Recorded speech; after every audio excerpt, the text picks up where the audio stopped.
welcome to The Interview. I'm Ciara Pressler. This is Pre-Game, and here we interview my favorite creators, innovators, and game changers in today's business and world of life. Today I'm joined by Emma Mcilroy. She is the founder and CEO of Wildfang, what has become an iconic clothing and more brand here based in Portland. So Emma, welcome. Thank you so much for making time for us. Of course, I'm very excited to be here. First of all, let's just put everything that's going on the table. It's a highly unusual day. We have been on COVID quarantine-ish stay home order for like 5 months now. We've been in a social justice wave for 3 months now, and we are covered in a thick layer of smoke. And it's 9/11, so there's like just a few things going on. I just want to get that out on the table. Yeah, it's a little heavy right now in the world, but yeah, also a lot to be grateful for. That's true. What has helped you keep your mindset, your head game on point with everything going on this year? Oh, lots of small practical things. I've taken some breaks from social media. That was pretty good for me. Turns out you don't need to check 3 different social media apps every 12 to 15 seconds. So that was pretty healthy. Also little things. I love Headspace. I don't know if you use Headspace. That helps me as a daily practice for me. And then, yeah, I have some guilty pleasures like escape rooms. So I'll leave it at that. Escape rooms are really hard. I just did my first one this year. I was really impressed with it. Yeah, I've started since quarantine hit. I'm kind of a junkie. I do a lot of escape rooms, so a lot, like an obsessive amount. So I started doing them in quarantine because they do these virtual ones, and I'm super into that as well. So yeah, we can park the nerd stuff, but you know, having things to look forward to outside of the like work's been intense, right? I think we're all in the same boat of trying to save our businesses. Yeah, so you need little snippets to look forward to outside of work. So in March, I assume you had to close your retail spaces. So you've got 3, right? You've got Portland, LA, and New York. Yeah, it was really funny. I was doing a bunch of accounting stuff and closing the books this week, and I looked at my Q2 revenue for retail, and I was like, oh, that must be wrong. And I was like, oh no, I did $0. That's actually that was the real number. That was not an Excel sheet error. Yeah, so all stores have been closed since March 16th. So yeah, no, Wildfang's going to lose millions in this, you know, and I don't know if we make it to the other end. I certainly hope we do, but we're not the only one in this situation. Most of my friends in small businesses are in the same place, right? But yeah, well, all stores are technically open right now. It's just you know, foot traffic is not large. So yeah, we'll see where that goes. Yeah, it's definitely a we'll see situation. I will say I did go to the Portland store last Saturday. I got a couple, I got this tee, my black on black wild feminist tee, and a sweatshirt as well.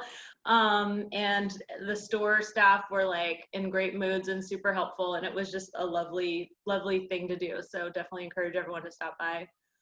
I don't, you know, and that's something I want to get to is I think, you know, it's been stressful for everybody with work changes and layoffs, but there is definitely a unique stress to being a small business owner in these situations. And I think especially when you're sort of a rock star entrepreneur as you are and have had a lot of publicity and recognition for all of your work, people don't realize like how hard it can be behind the scenes.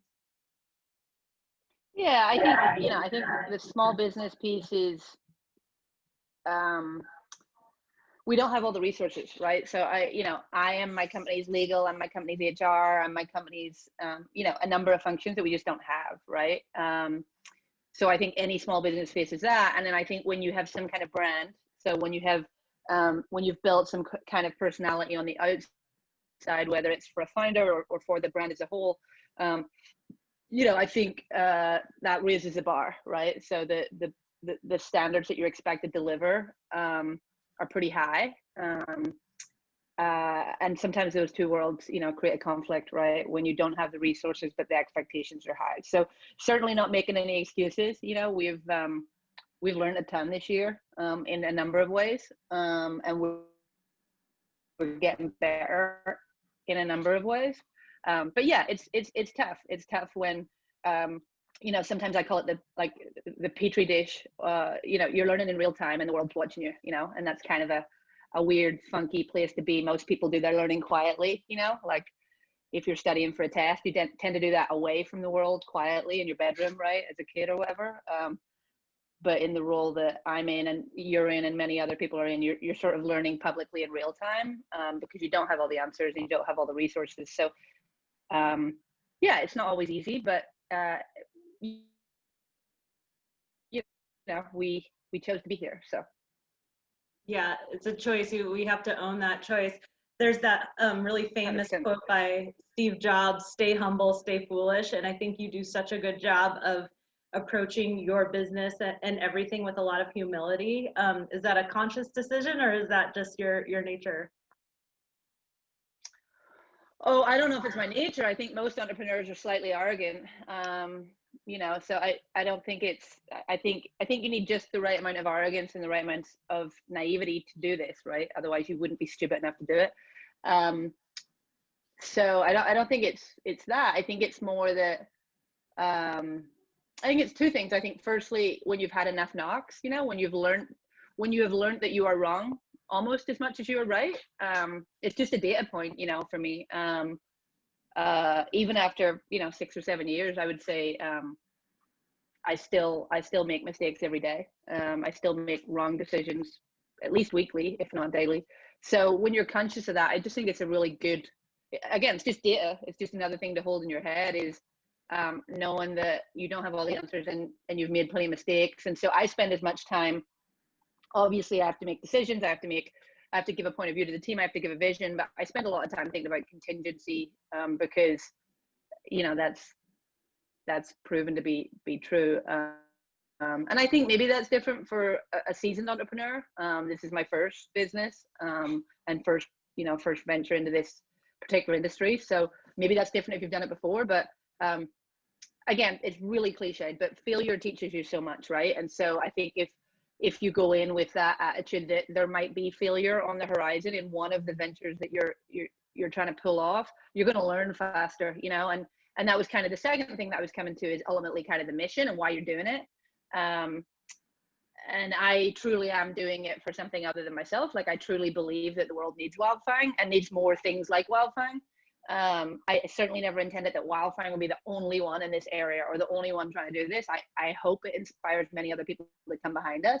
And I hope it inspires the bigger guys to behave a little more like us, right? And I'm fine with that. So I would just say, when you're doing it for something other than yourself, it's a slightly less arrogant adventure. Like, I have a very excited puppy who really wants to be on this call. Could you please show us? Because he's adorable. Will he come over? JJ? I've got my bunny like sitting by my feet under this chair. As soon as he comes back and barks at me, he will be on this call. He will be a main feature. I know the audience will enjoy JJ. Yes, he's lovely. Of course, I saw him when he was much smaller, so he's probably like huge now. Oh God. This is JJ, and this is JJ's moose, which is JJ's favorite toy. So he goes nowhere without moose, and he is most upset that Mummy is not throwing moose while she's on the call. So that's what's happening right now. So JJ's gonna say hi and bye to Auntie Ciara. So you are one of those people who legitimately got a COVID puppy. 100%. I've always wanted a dog, and it seemed like this year would be a good time to get one. So yeah, my girlfriend accidentally moved in, and I slightly accidentally got a dog. So here we are. It happens. It happens. You know, back on the point about the business, again, I think you're talking about, you know, these are the teachable moments we try to get in these interviews, which is you're talking about having like a healthy separation between you and your business. And it's definitely something I've seen with my clients, like first-time entrepreneurs are way more invested in the product, especially when they're makers or creators, versus, you know, second time entrepreneurs, maybe there's a little more disconnection. And I know where I've gotten in trouble in entrepreneurship with just unmanageable stress and anxiety is when my business is my identity too much. And I've actually adopted something that comes from parenting advice, where it's just like, you are the steward of this person. They are not your identity. They're not, you know, like everything you couldn't be growing up or anything like that. Like, your job is just to get them through it safely and like create the environment. And so I think of that with business too, of like, my business isn't me, it's this other thing, and I have this great fortune of being the steward of it, and like, how can I best do that? Yeah, I agree with that. And I think the key is, how do you turn that from a philosophy into a practice? Like, what are the things that actually allow for that? Because it sounds great in practice, in philosophy, but like, how do you actually do that? How do you actually start to put that distance between you and it? How do you? You know, I think one of the things for me has been trying to spread the load. So trying to hire better people underneath me, and trying to give them more leeway, give them more responsibility, so that they care as much as I do, and it's theirs. Because once it's owned by 5 or 6 of you, it's much less scary, and it also it naturally distances you. You know, like, if you think about, I don't know, the easiest analogy would be a family, right? If you think about your family unit, whatever you define that to be, you know, you're just one part of it. Like, you can never claim like the whole family's mine and the name's mine, and that it's not, because there's so many people. So I think a big thing for me over the last couple of years has been trying to like elevate the level of leadership in our company, and just get more things onto other people's plate, and also hire people who are, you know, really invested in the culture, really invested in the brand, and are owners naturally. Because I think once it's clearly owned by more people, it just creates separation for the founder. Yeah, I mean, speaking of brand and culture, I mean, Wildfang, of course, has an extremely pointed brand toward feminism, toward be who you want, do whatever the fuck you want.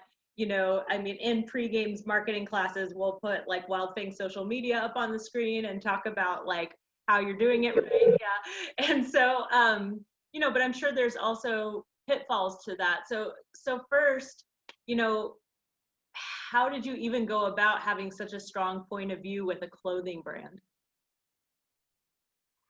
Well, we never intended it to be a clothing brand, right? I think that's part of it.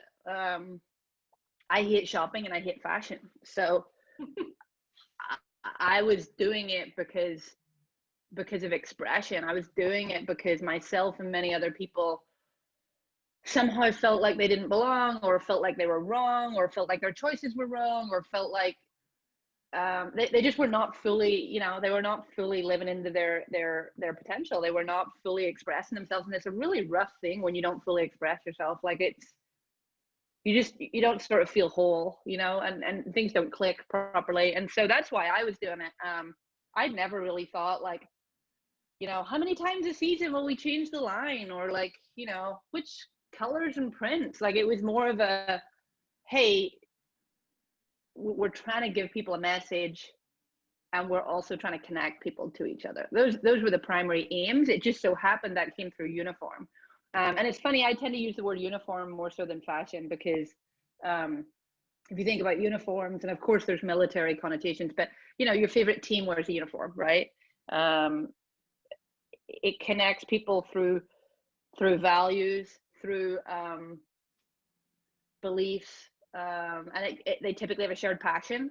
They have a shared positive thing that they're aiming towards. So I tend to think of uniform more than fashion. So, and when you think about it that way, it does make sense that they would have a pretty strong point of view, right? Like, you know, the team that comes to play every day at Man United or the Chicago Bulls probably has a pretty strong sense of purpose, belonging, and connection, right?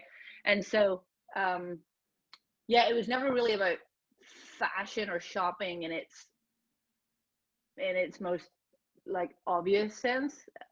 It's not where I come from or what the intention was. So maybe that's why. How did the wild come about with Wild Feminist? Where did this iconic t-shirt and this part of your brand come from?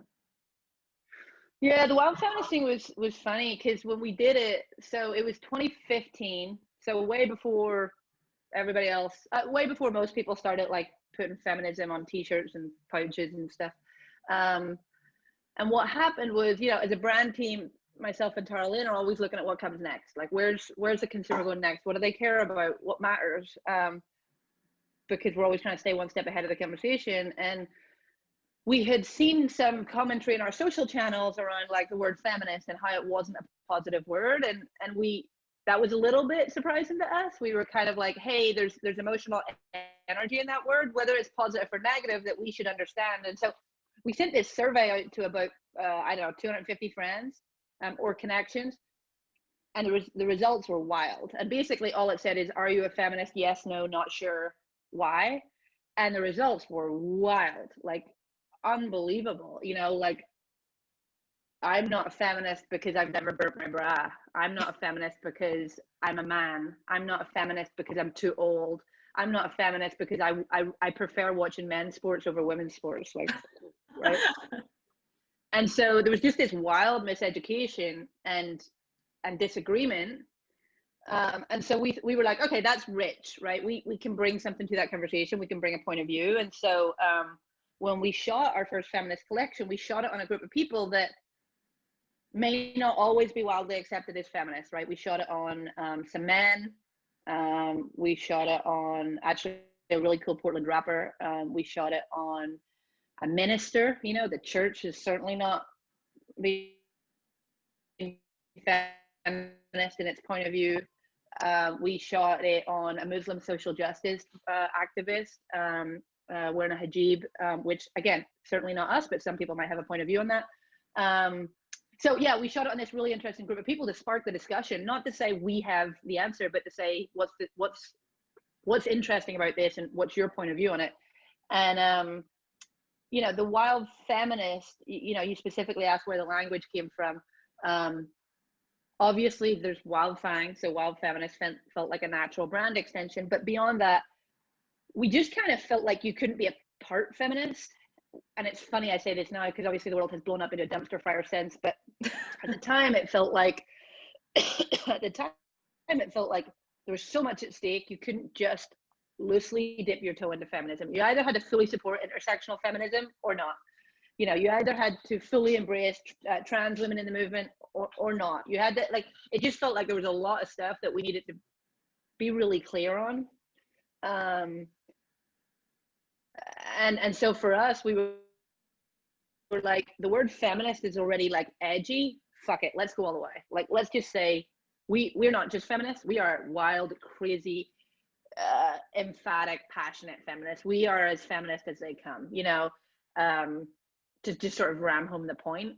Yeah, so that was kind of where it came from. We were just trying to spark a discussion about who got to use the word, who got to own the word, what the word meant. And then of course, you know, we were lucky enough to be in the right direction, and trend caught up with us, and you know, the world kind of went in that direction. And then the election happened and the world blew up. And that brings summarize you to 2020. How do you summarize? To summarize. Well, I want to point out something you just said, which was, fuck it, let's go all the way. Because that could be the tagline of the Wildfang journey. I mean, how do you summon the courage to make these really bold statements? Because there has to have been backlash. Like just with that photo. There's been tons of backlash constantly on all sorts of decisions we've made. I don't know. I don't have the perfect answer for this. For me, it's, can I sleep at night? It's really simple. Like, the decisions I make, I try to take in a trusted group of advisors and a trusted point of view, and then I make the decision, and I just make a decision that I know I can go to sleep at night and believe in. It's that simple. Because you cannot please everyone, and you cannot spend all your time trying to please everyone. And in pleasing everyone, you likely won't please yourself or the people that matter most. So Yeah, I have a very clear set of beliefs that guide me. And so once those are met, I, I make peace with it and everybody else can say what they want. But I think when you're trying to walk on the edge of conversations, as we so often do, firstly, there has to be acknowledgement that you're not going to get it right all the time, which we don't. And you have to have acceptance for that, both from your community and from yourself. And then secondly, you have to, I think the key is about the failure and the growing and the learning and that part of the process, to ensure you're moving in the right direction. But yeah, if you buy into the critics, or you worry too much about what others are going to think or do, then you're just never going to do anything that powerful, I think. So let's talk about some of the activism that you've done through Wildfang. I seem to remember a billboard, and maybe in South Dakota.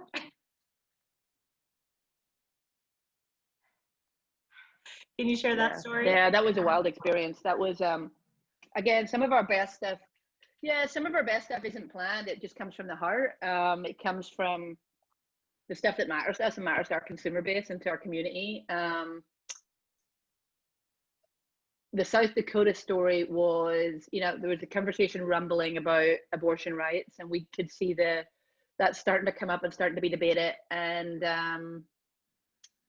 I did two things. I got on the phone with Sarah Weddington, who's the lawyer that won Roe v. Wade, which is a fascinating story. 26, I don't know what you were doing at 26, but I was not in the Supreme Court arguing probably one of the most important women's rights issues in the last 100 years.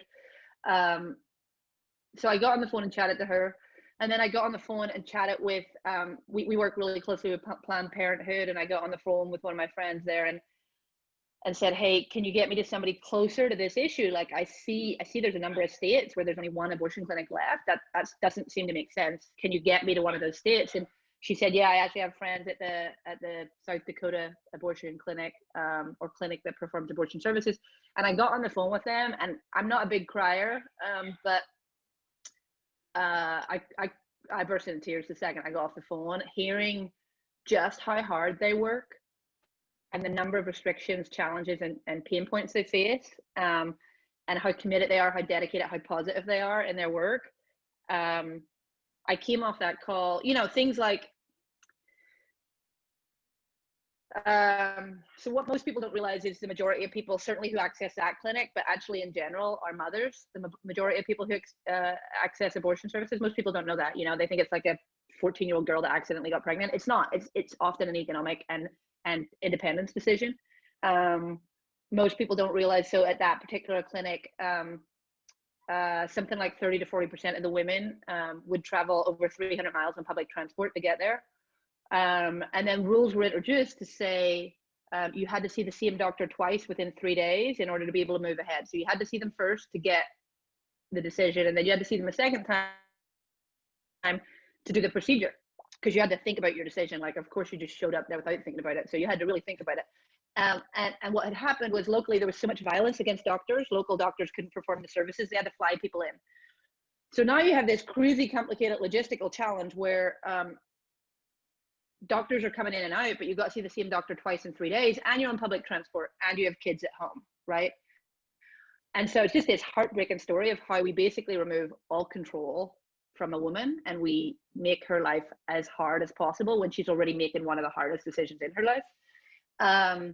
And so I listened to these workers, and I just kind of burst into tears and was like, we have to do something. I don't know what we do, but we have to do something. And I phoned my co-founder, Tara, and I said, hey, here's the story. And she said, well, do you think we could raise money for the abortion clinic? Like maybe we do a GoFundMe or an Indiegogo or a crowdsource platform, and we sell a bunch of products, and then we just give them all the money. And that's what we did, and we made the designs like overnight, and we posted them online, and we raised over 100,000, and the money just went straight to the clinic. And I think for them, $100,000 for them keeps them going for another couple of months. So it wasn't like we solved, the next decade of their existence. We certainly didn't. But I think for them to be in the middle of nowhere in South Dakota and to know that a small business in Oregon cares about you, like there's something really cool about that. You know, there's something really cool about, like, I think all of us wake up some mornings and are like, oh my God, I'm so alone. I am so fucked. I have no options. I'm stressed. I'm carrying so much weight. To know that there's another group miles away that actually cares massively for your success and wants to help, it's just a really cool thing. So I'm super proud of that campaign. I'm super proud of my staff because it put many of our staff in the front line of questions, challenges, anger. And my staff, I gave them the option of whether we would do it or not, and they collectively decided as a group that we would, you know, and that was cool. It was cool to see the whole workforce say, we want to do this thing.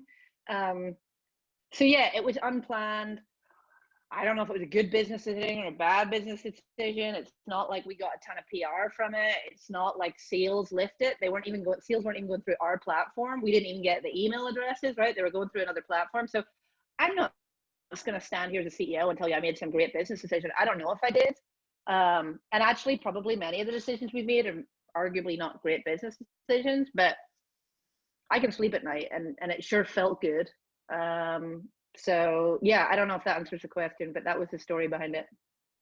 Well, it answers my next question too, which is, you know, how do you measure those things? Is it part of your philanthropy arm? Do you calculate some sort of marketing or ROI on it? And so it's really interesting to learn that it's really a heart decision. We probably should. I can tell you all the things we should do. We didn't do them. And we didn't do them on the Melania Trump thing either. Like the Melania Trump jacket wasn't good for us, actually. We actually lost money on it. It actually hurt our business, but it felt really good. So you we wrote a big fat check to races. Just to fill people in on the backstory, she wore the jacket that says, I really don't care. Is it a Zara jacket or something?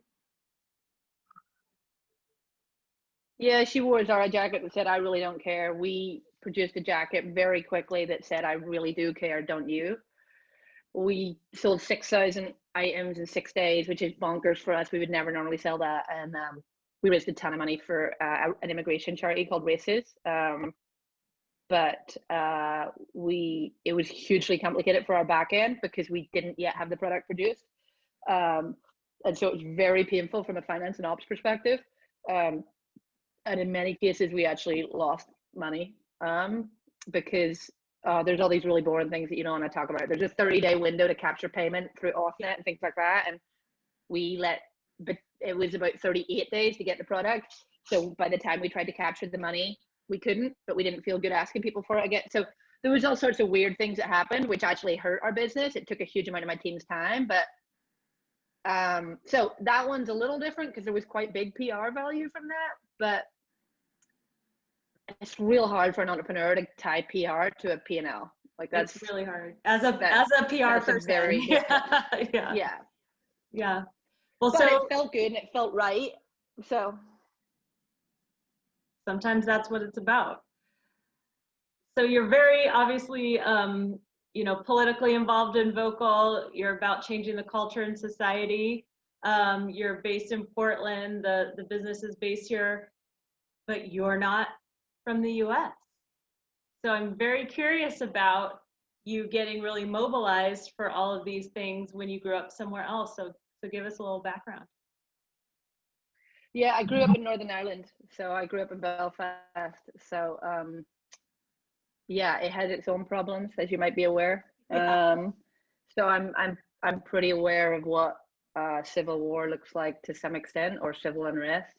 We had 30 years of people trying to kill each other or killing each other. Yeah, so and tangentially, my family was pretty connected to that work. So yeah, it's been a funny one for me. I am really aware of what divisive language looks like. I've seen it very clearly from both sides where I grew up, and I'm really aware of what it looks like to build a divide between two groups of people. And then, in the last 4 years, and of course it always existed here, right? I'm not suggesting it's new, but to see it get the level of platform and praise that it's gotten feels a little triggering to me. I know what that looks like. I know what it looks to incite a crowd, and then to watch them go to a local bar and shoot 4 barmen, you know, because they're different for whatever that reason is. So yeah, Northern Ireland conflict is a really interesting topic. I'm super grateful for where I come from, because I think I have a slightly different point of view on most things because of it. And I love going home. It's a really important place for me. But yeah, I think it makes me maybe, and again, I've made many mistakes. There's things I haven't done right. There are things I still need to do better. There are many ways I need to be more involved. This is not pontification, but I think I'm pretty aware that you can't wait on some things, because looking backwards, you're going to really regret not having been more vocal or taking a stand. You really only get, you know, those chances once. No, they come often in these periods of time, but I just knowing what a society can do to itself, you know. I mean, it was 30 years in Northern Ireland, like it's of people actively killing each other, right, and setting up bombs, and so you just want to make sure that, like I said, you can sleep every night, right? You want to make sure that whatever you said or did during that period of time, you were doing it for the purposes of moving the society forward and trying to get some unity. But yeah, it's been a really interesting thing to see, you know, Trump play out basically over the last 4 years, because I know a lot of Trumps back home. Yeah. What brought you to the US? Nike brought me here. So I came, yeah, and it's funny, you know, I'm not from here. I am a new citizen, so I do have a passport, but I kind of feel as much from here as from anywhere else, to be honest, because I've been here now 12 years. So I left Ireland when I was 18, went to university in England for, you know, 4 years, then worked in London for 4 or 5 years, 5 years, I guess. And then Nike brought me here. So, you know, Portland's been as much home as anywhere else. I very much consider Oregon my home. So talk a little bit about going from a massive global organization like Nike and taking that entrepreneurial leap. Yeah, I mean, it's obviously very different. There's things you take with you, and then there's things you learn to reject. I would say the thing I took with me is consumer obsession. Nike is utterly obsessed with consumer, and puts them at the center of almost every decision. And so I really learned the importance of qualitative consumer insights, and staying very close to a consumer, not as like a one-time project of, hey, let's go discover what our consumer thinks, but just through all things all the time. Social, customer service, website transactions, internal discussions, you know, it's a constant practice, and Nike's world-class at it. I would say everything executional is different. It's just different. You know, the marketing mix is different. The marketing planning process is different. For a very high level view, Nike's in a worldwide. Actually, all the brands I've worked on, I worked on the Premier League before that. They have worldwide recognition. They are household names, and they have massive customer bases. So it's retention marketing. It's very different to acquisition marketing. There's not a ton of acquisition or new awareness for Nike. When you write your plans, when you think about a shoe and how to take it to market, or a new jersey or whatever it is, you're immediately starting with a giant audience on social, huge door counts. So your marketing plan just looks entirely different versus at Wildfang, 99.9% of the population has never heard of us. So everything is newness, everything is acquisition, but with no budget. And so, yeah, from an executional standpoint, most things look really different. You have a pretty great influencer impact. There's some pretty awesome celebrities wearing your brand. How have those relationships come about? Those are very organic. Wildfang doesn't pay any influencers at any level. Yeah, they're just, I think of them more like consumers who happen to be famous. They love what we do, and they love the brand, and they love the product. Lena Waite loves our coveralls, you know, Janelle loves our suits, right? Like, so it's a different starting relationship. And I think we're very authentic in what we do, or we certainly hope to be very authentic in what we do, and they appreciate that. So they start more as customers who become something else and use their platforms to help us. You know, one of the proudest moments of my career came earlier this year when Janelle was shot for Vanity Fair. And, you know, it's a classic publicist thing. So she had like, I think 8 photos, 8 outfits. And it would say like Chanel, like shirt from Chanel, like pants from, you know, Louis Vuitton. And then on 3 of the 8 pictures, she was wearing Wildfang, and it didn't say our brand. So we got no recognition, right? So if you want to go back to like why you do it, yeah, but it said something much cooler, which was artist own. And anytime you get an artist own comment, like it's just, it doesn't mean anything to anyone else because no one has an idea. Tell you what means something to my team, knowing that the artist was asked by the stylist what she wanted to wear in that suit and she self-styled herself at our product. That is all I need to know. That is like, that keeps my team going for internal motivation for 2 months right there, you know? So yeah, it's a very organic process. We work with the women that we love and we believe in and who already follow us or who already buy our product. And I think when you start from there, it's a much easier conversation. We don't, nothing's contractual. We don't ask them to post. We don't force them to post. We don't pay them. So it's entirely empowerment. It's entirely choice for them. I'm getting the sense that you measure success in a really different way than maybe the mainstream culture would like us to, or maybe even how most entrepreneurs measure success. What are other things that make you feel successful in this business?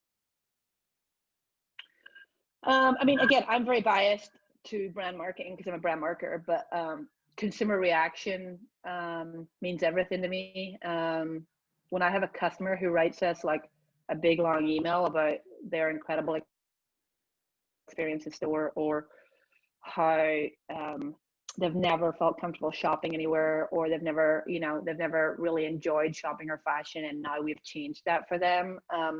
Those are the moments for sure that you're doing something right.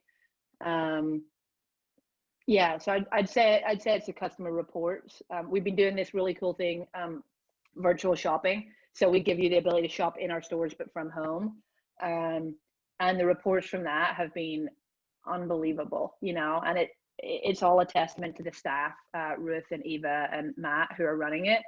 People are like, that's the most fun I've had in 6 months. Like, I felt like I was shopping with a friend, you know. And those are definitely the things. That's why we're supposed to exist. Like, the world doesn't need another fashion brand. Like, let's just be real honest about that, you know. The world does not need another ASOS, Zara, J. Crew. Like, there's plenty of options if you want a pair of pants.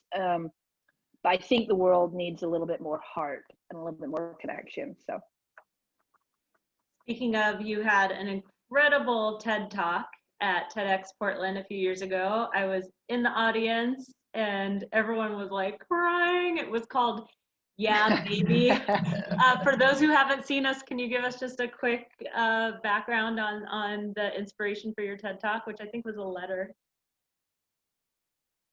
Yeah, and it's really funny. So it was a letter from a consumer. Yeah, you're right. And I read it in the TED Talk. And it was about how this particular consumer hadn't felt like she had any female friends or particularly confident in her identity, and we had changed that for her. We made her feel confident in her identity, and she felt like we were her friends. She felt like the team behind Wildfang were friends of hers. It was interesting because I actually talked to that girl maybe 2 weeks ago. We caught up. We tried to stay in touch, but now she's like 5'11" and 16, so it's a very different relationship. I have to look up at her now. But yeah, the TED Talk was fun. It was terrifying. It was emotional. You were not the only one crying. I was also crying. But it was a great opportunity. And yeah, actually, it's funny you brought up parenting earlier. It actually, as I start to manage a team and coach people and everything else, you know, there's a component of that that feels a little like parenting, right? And when you're really busy and under extreme stress, it can be really easy to shut people down because you've been doing it for 7 years and they've been doing it for 7 minutes and it's their first job and they don't know what they're doing. And, you know, it's easy for them to be like, I have an idea. And you're like, let me shit on it in 20 ways. Because I need I need us to all move faster. Right. And so, where actually the inspiration came from was from my mom, and a particular incident with my mom, which I'm not going to spoil the TED Talk, but a particular incident with my mom when I was 7, where I came to her with this crazy idea, and it would have been so easy to shut it down. And I think about her all the time when my staff bring me crazy ideas, because it would have been so easy for me to shut it down in the same way that she could have easily shut me down at 7 years old with this really stupid idea I brought her, but she didn't. And even though my idea was wrong, factually accurate, you know, it was inaccurate, it was wrong, what came out of the other end of it was brilliant, and actually changed the course of history in Ireland and how Ireland looked at history, right? It was game changing in its truest sense. But had my mum shut me down, that would never have come out, right? And I think about that with my staff. So even if their idea is wrong or they're aiming in the wrong direction, the process by which I take them through that journey may yield something really special on the other end. I love that. We have a question from our Zoom audience. Have you ever considered transitioning Wildfang to a B Corp because you have social impact values? Yes, great question. Yes, on our list of things for 2021. We would really like to see out 2021 as a B Corp. It requires some reporting stuff and some other things we need to set up, but yes, that's definitely on our game plan and something we're really motivated by. So thank you for that question. We promised some feminism as well as entrepreneurship. What do you think it means to be a feminist right now, especially in the business world? Huge question. Maybe one thing. What does it mean? Yeah, well, I'll take the business part of it. What does it mean to be a feminist in the business world? I mean, feminism, you know, the feminist movement did such a great job of kicking out Black women and queer women. And I carry that with me every time I say the word, you know. Clearly, I don't identify as Black. I do identify as queer. And I spend a lot of time thinking about what it means to be truly inclusive and truly share a platform. And we do a good job of it. We don't always do a great job of it. So I think as it relates to business specifically, I continue to think about equity and inclusivity and truly how you move the business forward without leaving people behind or even worse, actively excluding them. And that can come in all kinds of ways, right? That can come in very small ways within the office place environment. That can come in much bigger ways. But I think to be a feminist in the current business place is really about how you move inclusivity forward and how you move equity forward within your staff and within the workplace. That's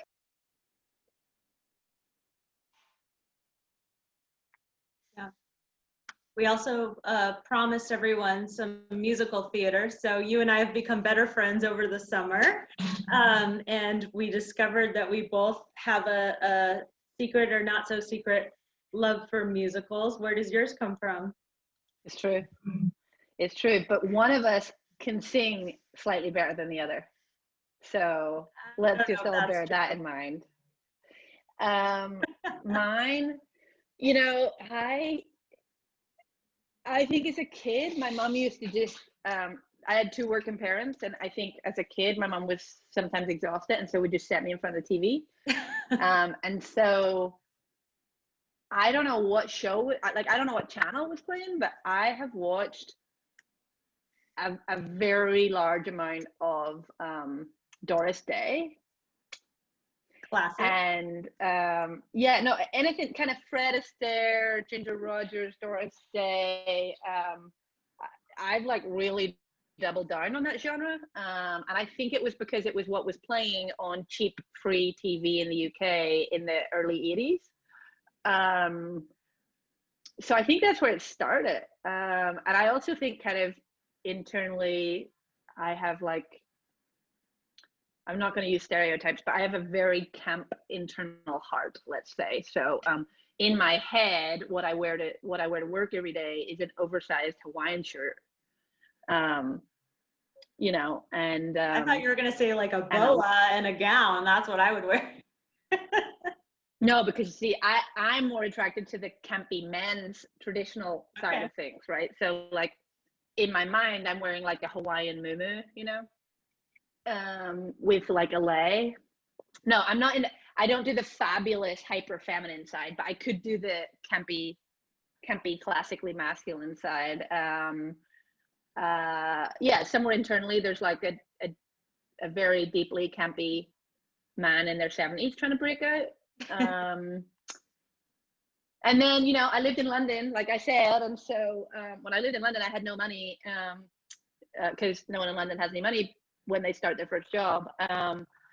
And so I would go to what they call in the West End, which is the equivalent of Broadway in the UK, they call it the restricted seats. So if you go right before curtain comes up, you can get the cheap seats that are left. And if you want the really cheap seats, you get the ones with the restricted view. So I've probably seen, let's call it 100 musicals at this angle. Yeah. Yes. Because there was a pillar here. So, but I was trying not to piss off this person. So I've seen like a lot of musicals with one eye. So very little binocular disparity or depth perception, but yeah, I love musicals. I absolutely love musicals, and I'm a little bit of a like staunch. You know, I have to really put the new ones through the test before I'll absorb them. You know, I like the old ones, so I have to really like watch the new ones a few times before I'm prepared to fully get on board and subscribe. All right, lightning round. Favorite musical on stage? Oh, Sunset Boulevard. Favorite movie musical?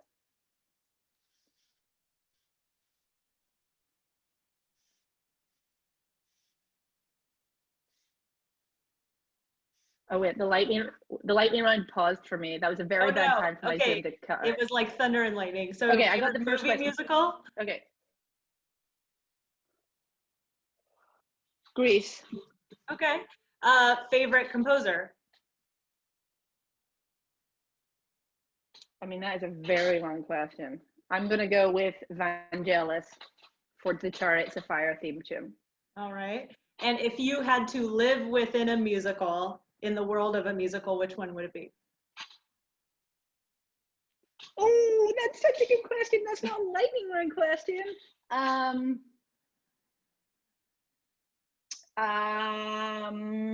Annie, because it works out super well for her in the end, and I get to bring my dogs.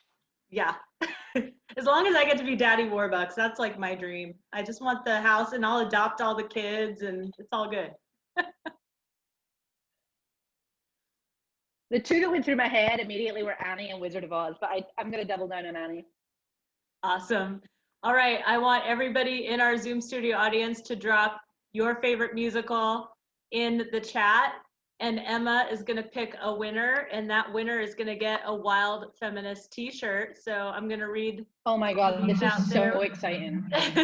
We've got a Grease. We've got a chorus line. Oh, that's a great one. I saw AC Slater in a chorus line on Broadway. That's right, Mario Lopez. Pretty amazing. Oh, we've got a Hamilton, of course. Who else? Yeah, I've been watching a lot of Hamilton on Disney. I did a few loops of that. We got a South Pacific. Ooh, South Pacific. Those Hawaiian shirts. Wow, wash that man right out of my hair, huh? Yes, that was, I think, the first musical I ever saw on stage. Yeah, that was my gateway musical. You know, just for the... Wicked. Oh, wow, Porgy and Bess. Jeez. That's good. All right, pick Billy Elliot. Oh man, you're just playing to the judge now. Yeah, no, I see where they went there. Yeah. I'm gonna go with chorus line. Just for all right. Who had the chorus line? Let's see. Was that Marlo? I think it was Missy. Oh, Missy. All right, Missy's gonna get a Wild Feminist tee. All right. And yeah, let's hear it for chorus line. I love it. I'm into it. I'm gonna go after this. I'm gonna go straight off and turn it on. Yes, I think we might have to do that for our next virtual watch party. All right. Wait, which movie, which one would you be in? You can't pick any because I picked it. Ask 10 looks 3. Wait, Dance 10 looks 3. Wait, is that Tits and Ass, that song? Yeah. Yeah. The best song. So good. So good.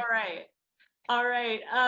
I got to ask you one last question. Any advice for those people out there who are thinking of taking that jump into creating their own brand or own idea, or people who are just kind of getting started and need some encouragement to keep going? Yeah, the encouragement to keep going is all about who you surround yourself with. It's all about who you surround yourself. You got to keep a really tight circle of people who believe in you, will reinforce you, will build you up, and will just relentlessly issue positivity in your direction. That, like, you got to be ruthless about the people that you let get close to you. So that would be my advice on that one. It's so true. Well, I am grateful that you are in my circle, and thank you so much for spending time with us today, Emma. Of course, and I'm not going to bring it up that you didn't sing, so I'll just leave it at that. What's like the perfect like goodbye song from musicals, like the roll credits kind of song? Oh my God, you're asking me so many questions. I know. It's probably the Grease, because well, there is. Oh, you're right. Well, I was just saying, in Sunset Boulevard, they actually have a song called "It's Time to Say Goodbye." Oh, I don't know it. I will learn it. So it's really hard to sing, and Glenn Close sings it, so there's zero chance of me singing it right now. But I'm also really upset because one of the last things to come back post-COVID is going to be karaoke, because it's just all kinds of COVID problems. I know, but you can do it in Zoom. You can? Oh, yeah. We're doing it. We'll talk about that later. Yeah. All right. Thanks, Emma. Thanks, everybody. Alvita saying goodnight, and we will see you next time. Game on. I spit it cold like lyrically I'm a problem. That's when it shows.